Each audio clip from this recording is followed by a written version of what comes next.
would say my purpose in life, at least from my perspective, would be to help show other people their purpose, help show other people their capabilities, help show other people their human potential.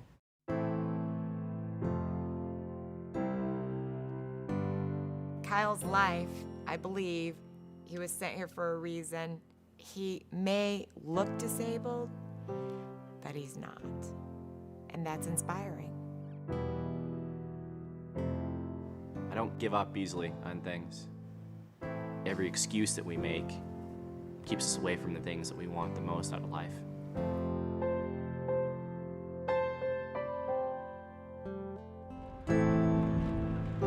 It is that attitude which has brought 25-year-old Kyle Maynard to Tanzania. I'm like hyperventilating right now. To attempt something that at first glance makes him seem delusional. Kyle Maynard wants to climb to the 19,431-foot peak of Mount Kilimanjaro. When I first heard it, I thought it was a joke. It's his goal to, show the world that you can achieve any goal that you want. Kyle's always had crazy dreams like that, but he goes out and he does them. At home in Georgia, Kyle has long been defying expectations and taking care of his own needs, all unimaginable 25 years ago. The day Kyle was born was, obviously it was traumatic. The doctors whisked him away. In a towel, covered him up, whisked him away. And they came back to the room and they said there's some problems. The name of the condition that I was born with is called congenital amputation. For me, for all four limbs to be affected, it's a pretty rare thing. We would just put things in front of him and help him figure it out without, trying to do it for him. My dad said that the world was not going to be tailored for my every need. So that's why he knew that I had to go and find a way to go and do it on my own. I was there with him in the sandbox as he picked up a shovel and was trying to figure out how to dump sand on me. I never really realized Kyle was different. I've always looked at Kyle as a normal big brother. But unlike his family, strangers were not always so accepting. I remember the feeling as a kid where it really affected me. The stares and the looks. I remember sitting in bed and sometimes I would just cry myself to sleep thinking about would I ever be able to have a normal girlfriend someday, or a wife, or kids, or a normal job, a normal career, and just a lot of fear about what the future would bring. In Tanzania, Kyle's immediate future will require him to hike some 38 total miles while on the mountain. The one fear that I have is just paying attention enough to my body to know the difference between when I can push through something and when something might really be dangerous. January 4th, 2012, Kyle's Mission Kilimanjaro begins. Over the first 4 days, Kyle proves to be adept at climbing. Feeling great. Feeling really good. It's being more upright, more vertical, and it takes pressure off my arms. Good job, buddy. But the flat and downhill portions of the trail are taxing his arms to the breaking point and crushing his will. At the end of the day, when we came and strolled into camp, I was pretty wiped. Never really done anything like this, and it's just pushing me to the brink. And Kyle pushed himself to achieve back in 6th grade when he joined the wrestling team. Yet initially, he was fearful and lost his first 35 matches. the realization that I had in the first match and breaking through was just that my opponent was just as afraid as I was, or more. If he was afraid, then I didn't have to be. When he was losing, he It was hard on his, self-esteem and confidence, but as he started to win, he really started to become that Kyle that we know today. By high school, Kyle had become a wrestling champ. He wrote a book in 2005, and on nationwide TV, became a poster guy for upbeat perseverance. He would leave the University of Georgia to become a motivational speaker. My message is a pretty simple one. It is to make no excuses. But much of the time, Kyle says, he felt like a I fraud. learned more than anything else. I would be happy for that 45 minutes that I was on stage speaking, and then for the other 23 hours and 15 minutes of the day, then it was, a lot of it I felt depressed. I'm supposed to be trying to teach other people how to get their life together, and I can't even pull my own together.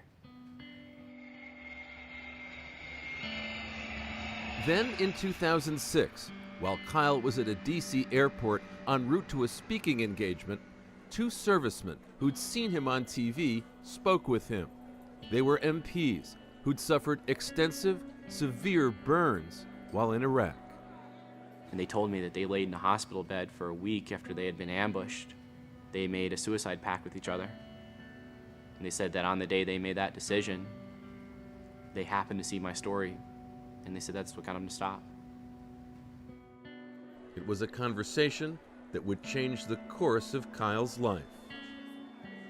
I held it together while I was talking to him and came back to the hotel that night and just cried for hours. I think about those guys almost every day.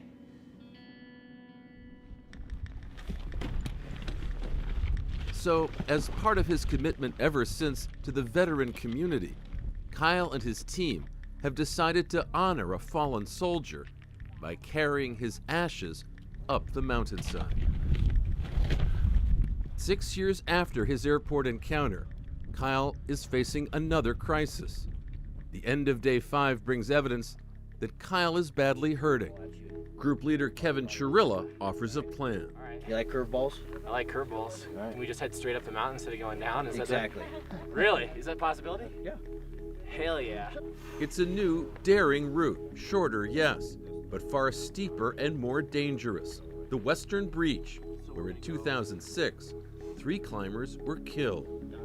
It's steep, and there's a lot of big pull-ups, and there's no spot to put a tent if we need to push a team of 9 plus all the porters up over the Western Breach. It's a big risk. If we commit to this, we have to commit to it. I know I can do it. I mean, I know for a fact. Day 9, before dawn, the Western Breach awaits Kyle. As loose rocks make avalanches a deadly threat, and he struggles just to keep from sliding. As chains are attached to Kyle's feet, it is as if a lifetime of determination and effort can be seen in his every move.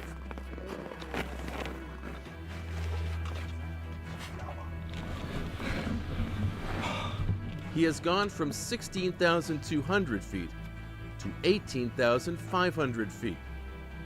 Day 9 ends with the summit in reach, and Kyle pondering a lesson that the mountain has taught him. Most frustrated I got the whole day was when I would just go and look up and see like how far I'd have to go instead of looking back and seeing how far we'd come. I think I do that a lot in life and just in general. Just one step at a time.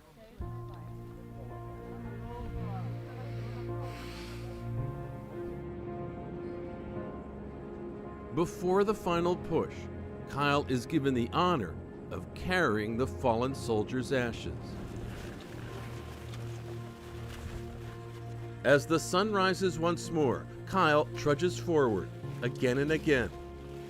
Not just for himself, but to show others that they too can find a way to the top.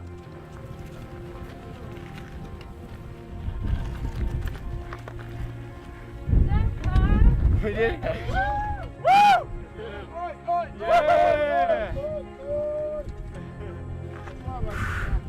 Did it, baby. Did it. First in the world to crawl up Kilimanjaro, Kyle. At the peak, Kyle prepares to pour out the ashes of the fallen soldier. Carrying you to the top of the mountain today meant a tremendous amount to me. It's an honor to be able to bring you here, brother.